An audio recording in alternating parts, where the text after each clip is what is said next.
All right, folks, it's a Thursday. Welcome, and I hope we'll have a full house. I'm Citizen Jones. Today on the program, Oshiomhole breaks silence on Edo governorship elections, says outcome is the desire of God, just as Izeyamo denies begging Governor Obaseki to return to the APC following Saturday's victory. Federal government worried about low remittance by the NPA, NIMASA, NNPC, and others, set to deploy revenue directors to federal government-owned enterprises. And later on, Governor Zulum vows to relocate IDPs to their ancestral homes, presents 20 million naira check to late Colonel D.C. Bako's widow and offer. I'm hanging out with Babajide Kolade Otitoju. They call him BKO. I greet you, Jide. I greet you, Citizen. Yeah. I'm seeing this lady for the first time, Olabisi Deji Fulu Tile. I greet you, ma'am. Welcome. Thank you so much. Yeah. Good evening. I hear you have good company there. Convey our regards to him. Convey our regards to Oga. Okay, then. Thank you, sir. The team is ready. I hope you are. Now, the Edo State governorship election is behind us, and both the victors and the underdogs are settling in and overhauling, as the case may be. But for former national chairman of the APC and immediate past hemsman, Comrade Adams Oshiomhole, the outcome, which his party marginally lost to the PDP, is God's desire. That's why the result went that way. Speaking from an unfamiliar platform, in this case, a gymnasium, the former Labour leader turned politician broke his silence, even as he went poetic. In a 99-second video released, Oshiomhole said, contrary to the thinking that he would be down by the outcome of the election, he remains strong and healthy. Jide, nobody can make you feel inferior without your permission. If you are determined and you are the strong-willed kind of person, even your traducers will be perplexed.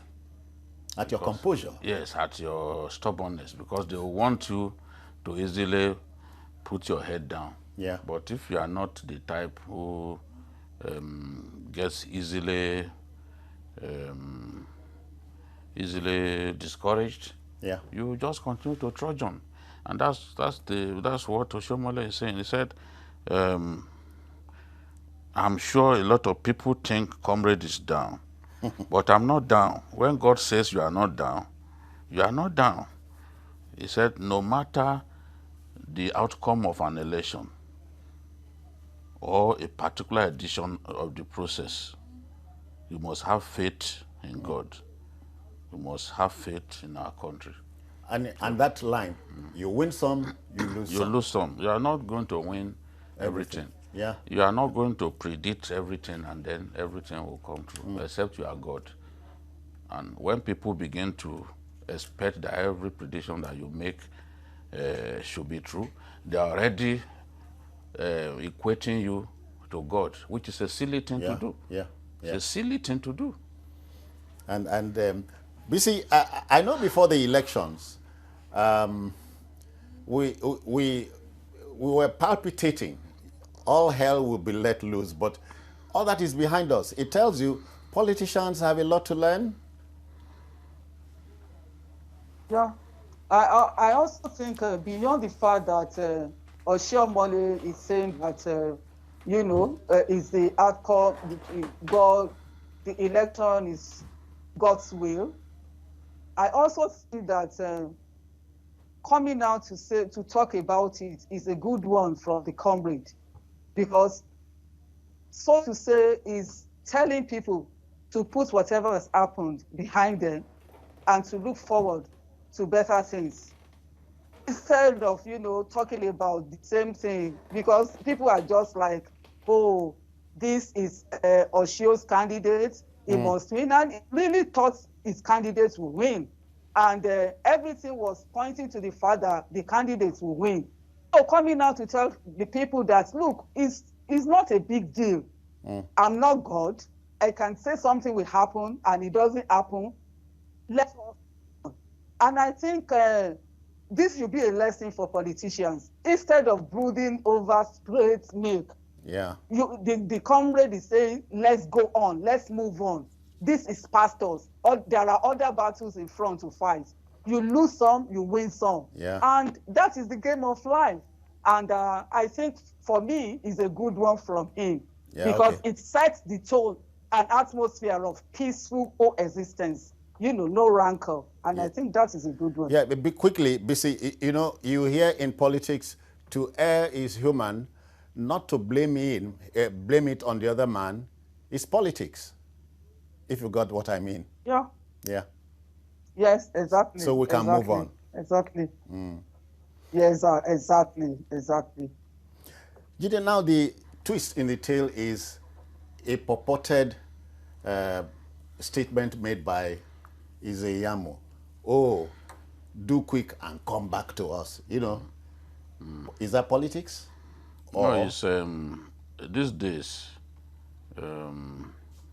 our people get easily deceived by fake news because there are so many people out there who are so full of mischief.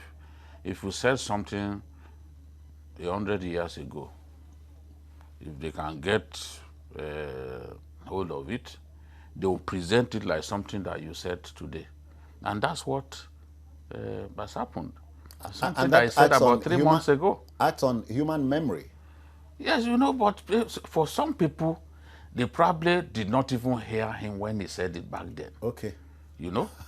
So if they had it and it seemed exactly like it was presented back then, they could say, oh, this looks like what he said some time ago, and then that could then set off an investigation, which will reveal the fact that it was actually several months ago that he said it. But in this case, many people are not even aware that he said it back then. Yeah. And he said it back then jocularly.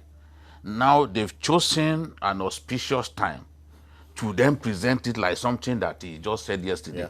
Yeah. Meanwhile, it was not even in town, it was not in Benin. And then they made it look like, oh, he just addressed the press saying this, that he should come back to the party. And already there is this feeling out there that Obaseki will return to the APC because of his friendship with a lot of the APC governors who also assisted him in this election, by refusing to back their own candidates. So there is the feeling out there that he would one day return to the APC. So, presenting what Izeyamo said months ago as something he just said yesterday would then reinforce that notion that this guy could end up back in the APC. There was a counter from perhaps the same mail that Governor Obaseki promised to deal with anybody now. And this is a blatant lie. But that was going to deal with Oshiomhole. If he does not behave himself. As if this is, come on, there is a lot of mischief going on. Yeah. There's a lot of mischief.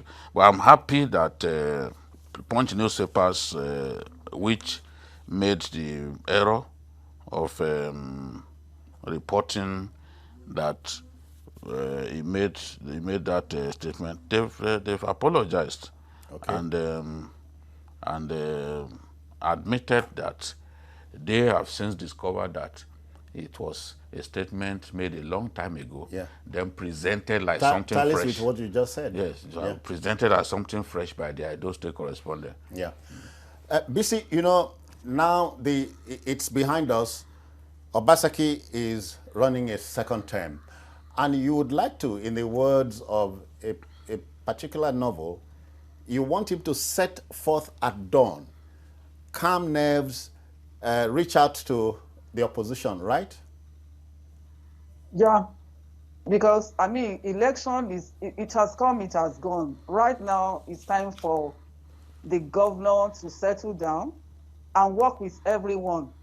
And I think that is the same advice that President Muhammadu Buhari gave to the governor while congratulating him, that he should work with everybody, that should be, you need to be magnanimous in victory, and also should know that you are just there. One person should be there. It doesn't mean that because you are the governor, back to, which aunt, whoever didn't support you, that won't make room for progress.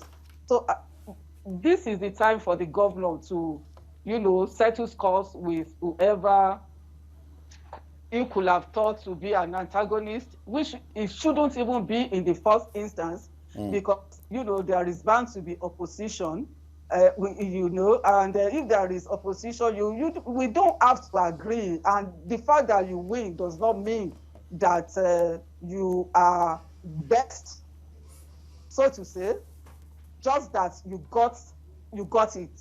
And because you are not even ruling your party, you are not a governor over PDP. You are a governor over a state.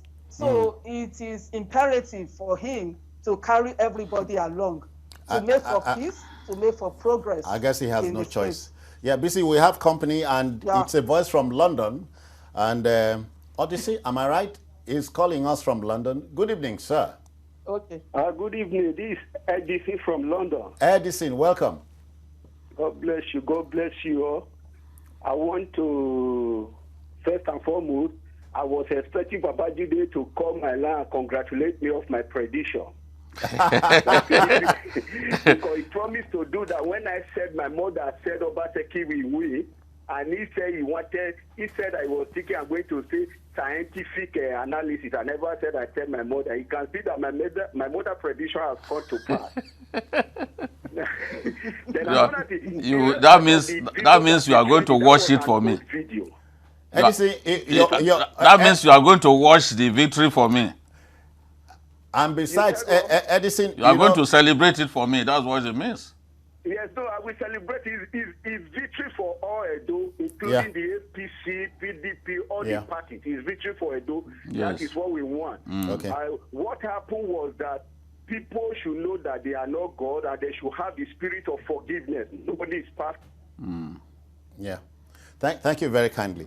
Jide, in taking this home, therefore, lessons are taught believably, but they're not learned. Politicians don't learn. They forget nothing. They remember nothing. Yes, politicians are very difficult people, especially Nigerian politicians. Very difficult people. They don't keep their word, and it's difficult for decent people to relate with them. Yeah. Because at any point, the politician in him will take over, and where you are expecting decent, etiquettical behavior, you won't get it, because the politician in him has taken over. Yeah. So this is the thing. You have to approach issues that have to do with Nigerian politicians with extreme caution. When relating with them, you must tread with caution, because they don't keep their word.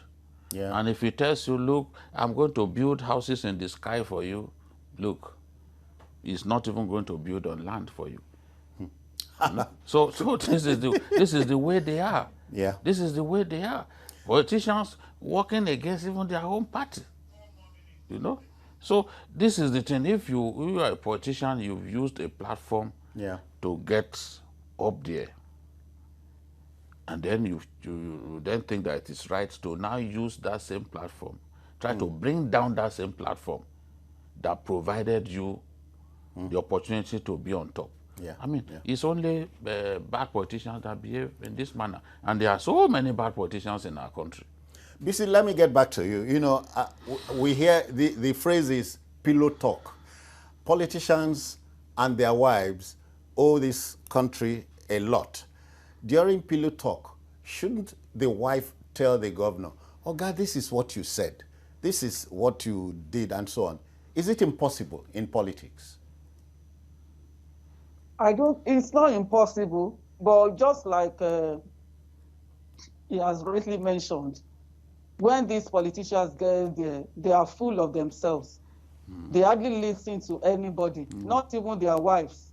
Oh, they don't? They think, I doubt if they do. They think they are all in all. Power corrupts, and absolute power corrupts absolutely. And unfortunately for a lot of our leaders, they've wielded absolute powers over the years, and they are, really corrected or they really take to correction.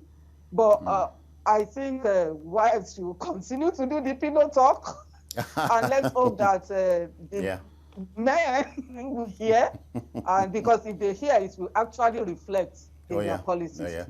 Jide, finally, we say in politics, so many things are possible. You say 2 + 2 is 22 and not 4. And these calculations don't help the polity itself. Is there any such thing as a Nigerian type democracy? Are we a peculiar people?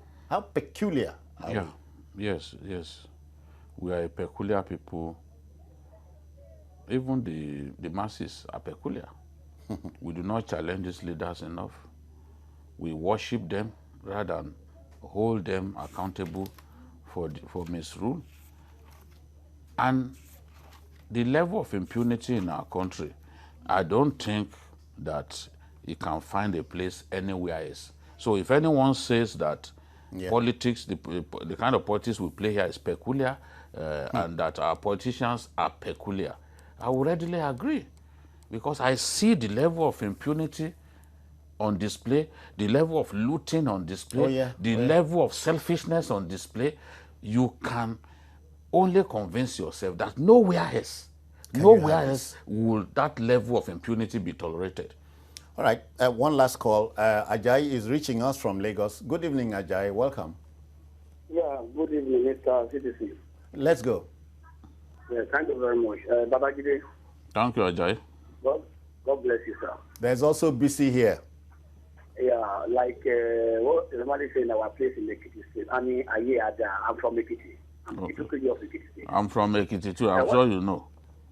I'm from Ayedo, near to your town. Yes, I'm from Omuwoke. I'm sure you know. Mine is Barenin. Yes. What I want to say is that the election that happened in those states is not even for only Oshiomhole and Obaseki. It's for general people in the whole Nigeria. But what I want Oshiomhole to know is that he cannot even decide on his own. Everything is in the hand of the God. Yes. The people of Edo decide on their own where they are going. They choose their choice. They're not even that they follow the parties. God bless Nigeria. Thank you. Bless you too. So let the debate continue. Politicians in Nigeria have a new book they must read. It's called 21st Century Politics. Okay, it's been on for ages.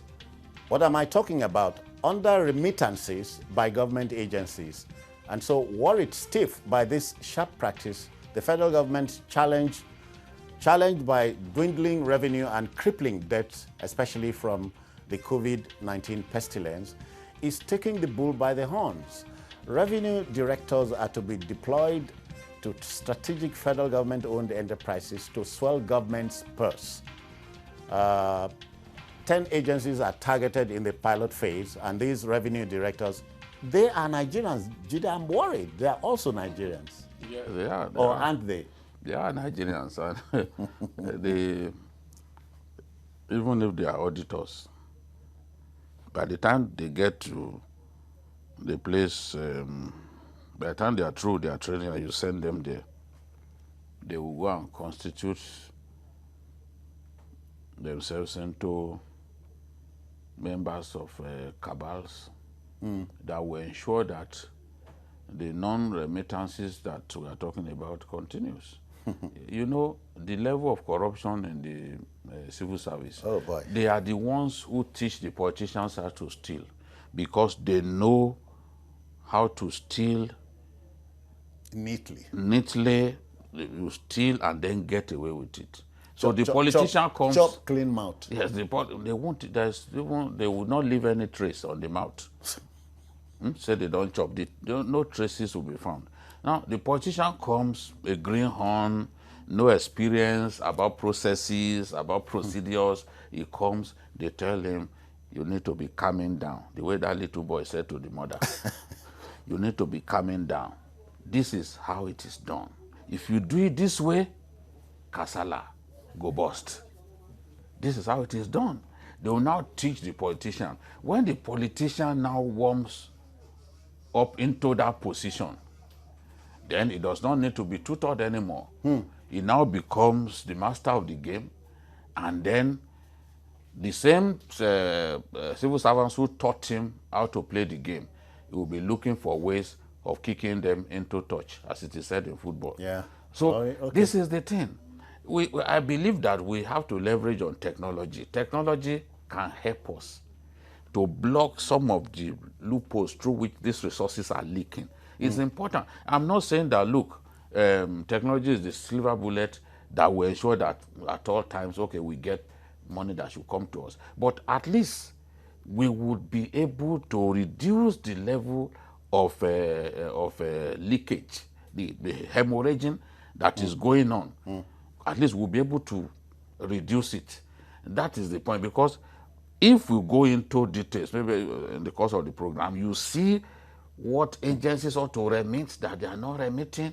Remember, even before Oshiomhole resigned as finance minister, they had this issue with NNPC. There was a time that governor said, no, NNPC, this money that you're about to give us at the level of FAC, we will not take. And the meeting was deadlocked. Oshiomhole had to say that at this point, the president needed to intervene because it was clear that NNPC was under a meeting and the governors were not going to take it anymore. So at the level of FAC, they brought up the money that, okay, this is what you are going to share with all the 3 tiers of government this month. And the governor said, no way, the NNPC should have remitted more. So in the end, they were able to calm things down. But I knew at that point that the way Oshiomhole took them on, that her days were numbered. Oh, yeah. Oh, yes. yeah. You know? So some fellows now dredged up what was there. And the rest is history. So this is what we faced in our country. This is what we face. There's a high level of corruption, and this is how it is done. All right then. Let's take a little break. We'll be back. Please stay there.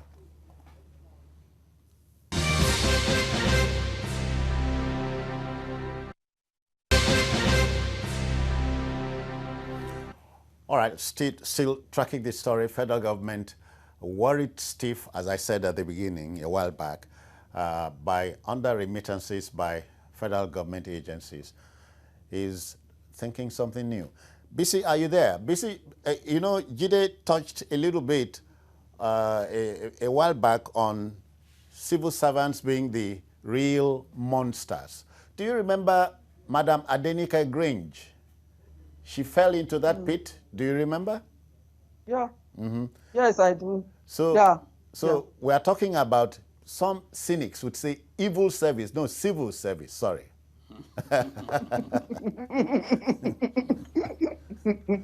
Yeah, like someone rightly pointed out about these deployments, that these people going there, are they not Nigerians?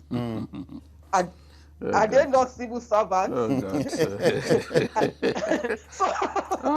Same difference. What exactly? So what difference are they going to make? I want to say, like Babajide rightly pointed out, I think we need to deploy technology, information technology, more into our revenue collection activities. We need to reduce contact with humans, you know, when collecting this revenue. Because as you reduce contact with human beings, the more you reduce the contact, the more you eliminate corrupt, you know, practices along the line. Yeah. And the more we are able to do this, the more we are able to get more revenues. You know, the more transparency is brought into the system. And I think what we need is more of transparency in terms of our revenue collection activities. We need to know what we have, and we need to be sure that we are getting everything that is in the system right in. But if we depend on human beings to do this for us, for as long as we continue to do that, we will continue to experience all the leakages that we have been experiencing in the only past. except BC, the trouble is even when you go technology, now still Nigerians go manage them, go operate them, right? Wrong? And Nigerians go manage them, they go operate them. But at the same time, there is a limit. Okay. And you know, if there is limit to which that it doesn't mean, like Babajide said, it's not just a one-stop solution to all the problems. Yeah. But as you identify the problems along the line, you also develop technology, you know, to solve that problem more and more and more and more like that. Yeah. It's better for us than depending on you know, people to actually do the job. Oh, come on, physically, a tall mountain to climb. Jide, everybody has his own country of alternate reality or parallel reality. But when the time comes for the man to kickstart the process that takes you to El Dorado, he's found wanting. And here we are. This is where we are. You know, when I was reading the story, they were talking about sending treasury directors. That's what they call them. Yeah. They must be people high up in the civil service, and those are the very dangerous people. Those who are high up in the civil service. Yeah. Dangerous. Are you using it as a loose term? Very knowledgeable in all matters. That is the point. You know. Yeah. Those pension thieves. They were not small fries in the civil service. They were directors. They were very senior people. That's why I'm worried. Now, the listed agencies like Nigerian Communications Commission, Federal Airports Authority Fund, Federal Inland Revenue Service, the Nigerian National Petroleum Corporation NPC, Nigerian Ports Authority, Nigerian Customs Service NCS, Directorate of Petroleum Resources, Nigerian Shippers Council, Nigerian Maritime Administration and Safety Agency, NIMASA. NIMASA is richer than like 5-6 states put together. Oh, come on, you can say that again. One of those agencies that was mentioned here is FAN. Federal Airports Authority. Yes. The House of Reps uncovered the fact that FAN did not remit 65 billion between 2014 and 2019. How many billion? 65 billion. They should have remitted 74 billion, 66 billion. But they remitted only 9 billion. Now, the breakdown, this is the breakdown. And what the House of Reps discovered, the committee led by James Abiodun Faleke, is that their own figures did not tally with the figures from the Accountant General's office in terms of what was supposed to come in. So in 2015, 10.89 billion was supposed to come in, but only 2.15 billion came in. In 2016, 11.6 billion was supposed to come in, but only 1.5 billion came in. In 2017, 13.19 billion was supposed to come in, but only 1.5 billion came in. In 2018, 14 billion was supposed to come in, but only 1.788 billion came in. These figures in 2019, these figures are demented. They can make one run mad. In 2019, 15.49 billion was supposed to come in. 1.35 billion was what came in. And the House of Reps then said, you didn't build new airports. What did you do with the money? You see, as long as our capacity to scrutinize the work of these people is lax, but it's not effective enough. I'm sorry, just a minute. The same House of National Assembly, which is supposed to oversight these places, must not start a process and stop it midway. Oh, what did you, where's the rest? Nobody is punished. No, it is not their duty to punish. They can only recommend. The punishment will still come from the executive. The executive and then the judiciary. The executive will recommend punishment, either to punish them within the civil service procedures or to even recommend prosecution. So they have done their bit. What I'm saying is, we allow these things to happen. we must make it extremely difficult for people to get away with corruption. That's why they talk about the structures that make it difficult. Not simply, yes, we are prosecuting people. Don't let the corruption take place in the first place. Yeah. That is where other countries are different. That's it. That's Plug look at the holes, the yes, loopholes. look at a country like Israel. Yeah. Their prime minister is on trial for corruption. He's in office, but they have investigated him, and they are going to put him on trial. They've sent their former prime minister to prison. It's on record. Here they will plead immunity. Yes, Basically, we'll talk about immunity. I hope you can comport yourself. When Jide was breaking these things down, these things can make you go mental. but seriously, it takes you. Let me take you to JAM, Joint Admissions Matriculation Board. Professor Dibo Ojerinde was there. How much were you getting until this new man came? So it tells you this thing has been a long time coming. In fact, talking about the figures, the Fiscal Responsibility Commission, failed to remit over 1.22 trillion naira surplus, even last year, into the Consolidated Revenue Fund. Wow. And some agencies like FIRS and NNPC were said to make illegal deductions to the tune of 5.7 trillion naira. So when you talk about the figures, they are so bogus that you just wonder that, and we still call ourselves a poor country now with all this money. Good. If these monies came in, BC, would we have had to borrow any cover from anybody? Don't think so. With the example of JAM that you just cited, this JAM remitted 7 billion naira, I think 2 years ago. Again, last year, remitted another 5 billion naira to the federal government. This is an agency and that it's not a revenue generating agency. And it's not supposed to generate revenue. It's not supposed to generate revenue. Yes. And this is an agency that never remitted anything to the accounts of the federal government in the past. So you can imagine, if this agency can bring 7 billion naira, an agency that is not a revenue generating... Fund will be bringing 1.5. Yes. So you can now imagine FAN with all of its... all those taxes at the airport. Yes, tax.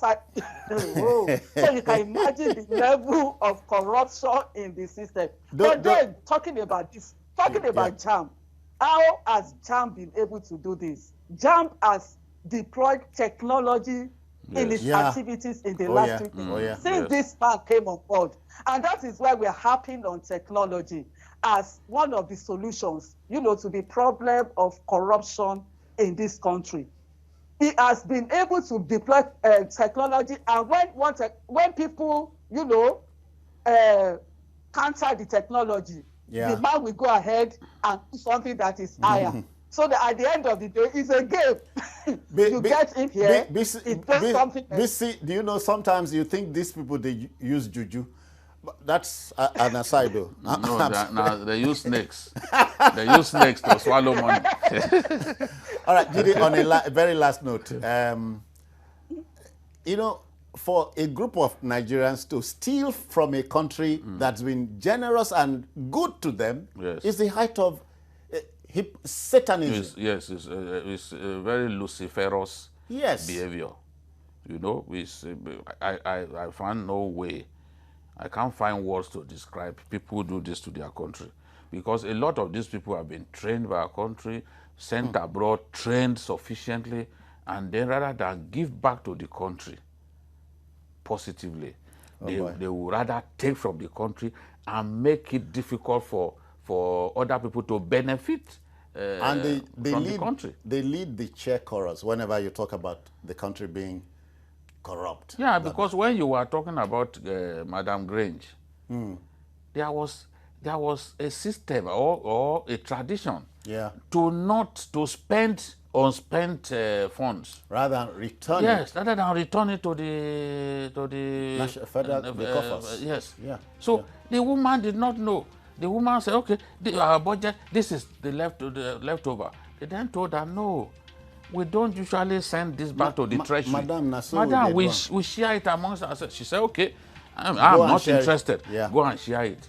But she was culpable, and then she was put on trial.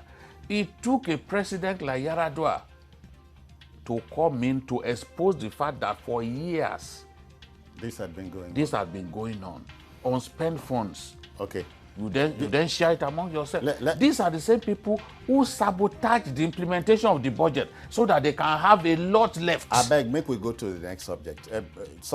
Something is telling me, make we pray for them because they need prayers.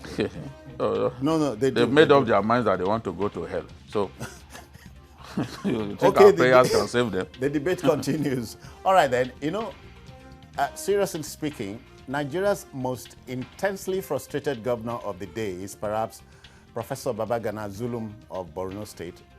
Northeast Nigeria had yoked under the Boko Haram insurgency since 2002.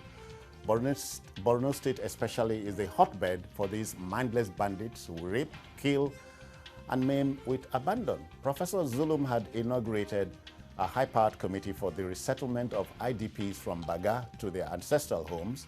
This is the most ambitious assignment. Again, the news on the death of Colonel Dahiru Chiroma Bako, DC Bako, on Monday was one too many. The governor, in an emotion-laden atmosphere, presented the widow of the slain officer with 20 million naira check. But first, let's take the story of the IDP and share it with you.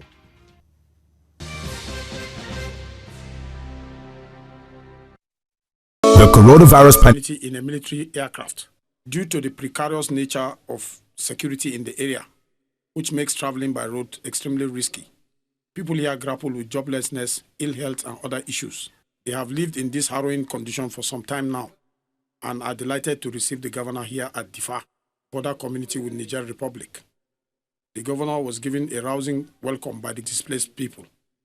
We have seen their situation. God willing, the federal government under the leadership of President Buhari, government of Borno State, Ministry of Humanitarian Affairs, as well as the Federal Refugee Commission, will do everything possible to ensure return of displaced communities to their hometowns in a dignified manner.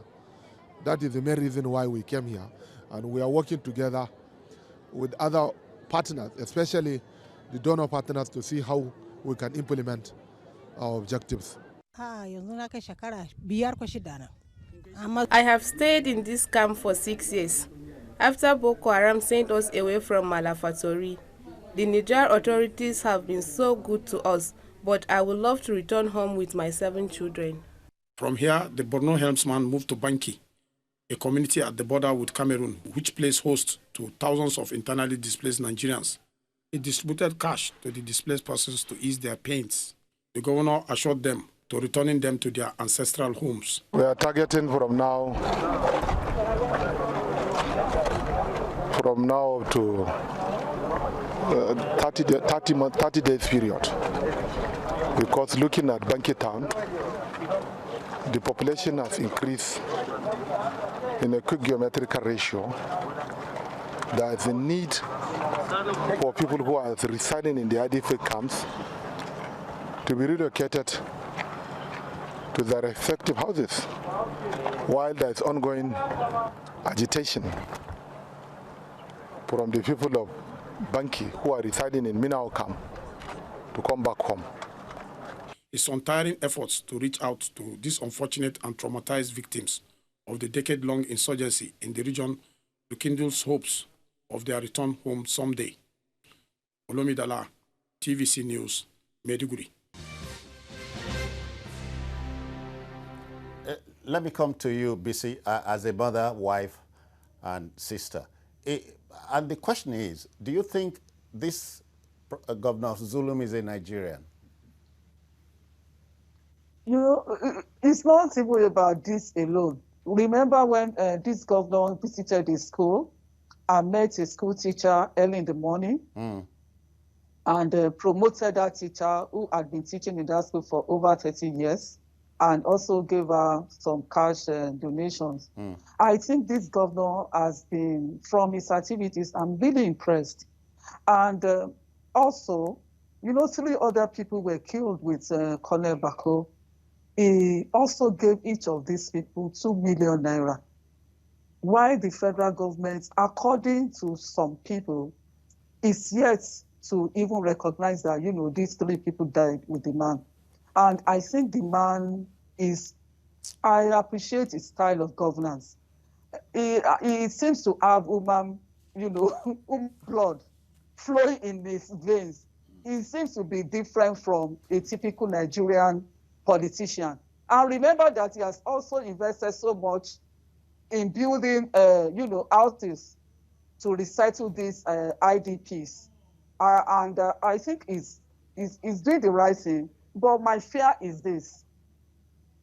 It's a tall order. Yeah. We have really defeated Boko Haram insurgency. Because if these people go back home, do we have the assurance that they are still going to be safe in their homes? Remember what happened to the governor when they went on a trip, you know, to the Boko Haram area, where, you know, it was attacked and there was, you know, controversy between the military and the governor's team about who attacked, whether it's Boko Haram insurgents or whether it is, you know, sabotage and all of the rest. So that is the fear that I have here. Are we sure that there is going to be real safety and security for these people when they are relocated back to their homeland? In as much as the governor is interested in doing this, you know, we need to work more on actually ensuring that these people are going to be safe. That is very important. Great, great. Now, let's take another breather. We'll be back to bring this story to an end. Please stay.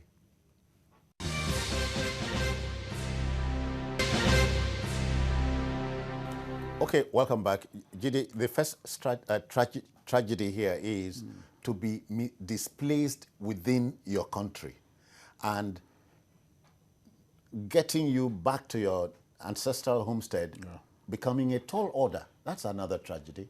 It's, they are displaced both within and without their country. These people, the people from Abadam local government, for example, Malam Fatori, they had to leave Nigeria. So Diffa, the governor went to Diffa. Diffa is in Niger Republic. That's where many Nigerians are hiding.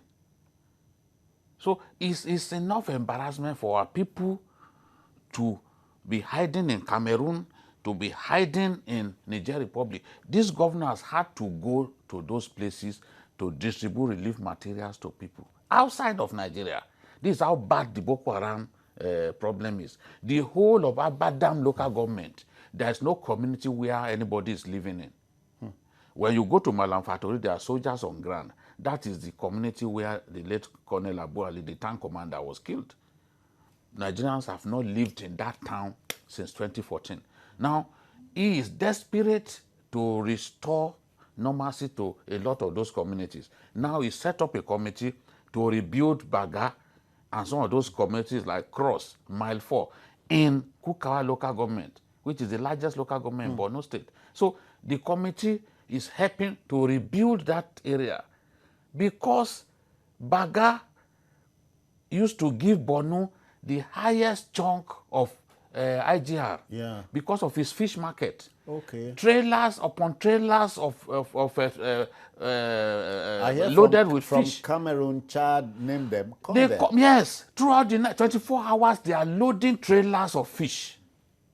But Boko Haram came, seized that community, and for a long time, people had not lived there. So the governor is determined to bring people back to that area, and he has gone to the chief of army staff to say, see, I want to rebuild these areas, guarantee us security. And the chief of army staff said, okay, let us work towards that. If he can bring people back to Baga especially, a lot of money, IGR that the state is losing, will now come their way. But the truth, as Folutile said, is, look, a lot of those areas are not safe. That's why the governor, even moving around sometimes, he now uses helicopter. Because if you try to access some places by road, you could be killed. This is what is happening to our people. Now, this governor has shown exemplary leadership. I was reading just before we got into this meeting that he has been awarded the Zik Prize for Leadership for the year 2019. It was Professor Patu Tome that announced the award of the Zik Prize for Leadership to Governor Zulum. I think he more than merits and it. is the first governor to win that award in his first term. Wow. Others who had won it during their second term. So Utomi was describing him as a revolutionary governor and one of Nigeria's most accomplished leaders within a short period of time. When you go to Maiduguri, you'll be pained that this man has not been able to work to his full potential because a lot of the local governments are not safe. Yet, the areas that are safe, you will see the quality work that have been done. You see some of their schools, they look like university senate buildings. Wow. Some of the schools, yes. He has laid effectively, he has built upon what Kashim Shettima has done. And I keep telling people that Shettima, probably the greatest achievement that he recorded is bringing this man. Okay. Because this is a man that will outperform him, and when your own protege outperforms you, it's something to be happy about. Yeah. You can see Shettima is just lying there, happy to do his work as a senator, knowing that he has made the right choice. It's just similar to what Asiwaju Bola Ahmed Tinubu did with Fashola. People opposed him at that time.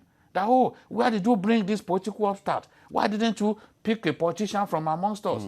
But Asiwaju knew that as his chief of staff, Fashola demonstrated some potential.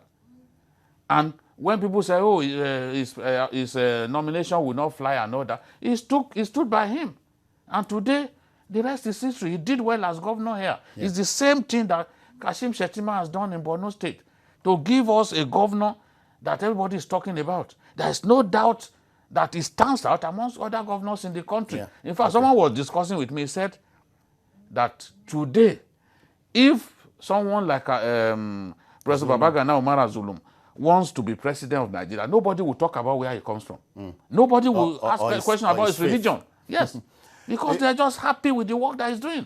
The flip side to all of this is cynics believe that the bigger trouble is subduing Boko Haram. And when you get to hear that there are vested interests in Boko Haram within the country, you are knocked out. Honestly, that's the big problem here. Imagine the level of loss that Boko Haram insurgency has cost us as a nation. Look at the business aspect of it, not to now talk of the human carnage that has been taking place over the years. Unfortunately, we can't, it's like, there are vested interests, even though it has not been proved, because somebody will come out to say that I know a governor that is backing Boko Haram, and at the end of the day, the person will say, I don't have evidence. So we don't really have evidence to show, but there are insinuations here and there. And you also ask yourself, if there are no, backers of this sect, would it continue? Continued all this while? Yeah, why can't we defeat it? Yeah. Why will it continue? Because there must be something behind it. If there are no backers, we shouldn't have this great problem combating insurgency. And I think we need to attack that area. All right, we need to fight this insurgency together. That is the only way we can achieve success as a nation. BC, don't lose your cool. You thank God you have come this far. Make the man protect you. Okay, let's leave it there. Okay, BC, we must pack it all in for the evening. Thank you for your time. That's a BC Deji for Fulutile, right? Am I right? You are very right. Thank you. Yes, you are. Okay, thank you for your time. Thank you. Jide, that will just about do it. Yes. For the evening. Yeah. We thank God for an eventful week. Oh, come on. All that is left is for you to take me to the Ikosi bar, so that you can call me to bar. You have not been called formally to the bar. You can call me to bar. To the Ikosi bar. Yes. Jide, Ijebu man, you don't spend your kobo. All right, that's it on the program. On behalf of all the backroom boys, we thank you for viewing in. But if you missed this program from the top, you may see the program on other platforms we'll display on the screen now, and on YouTube at youtube.com/TVC News Nigeria. The feedback channel remains the same. I'm Citizen Jones Hussein. Bye-bye now.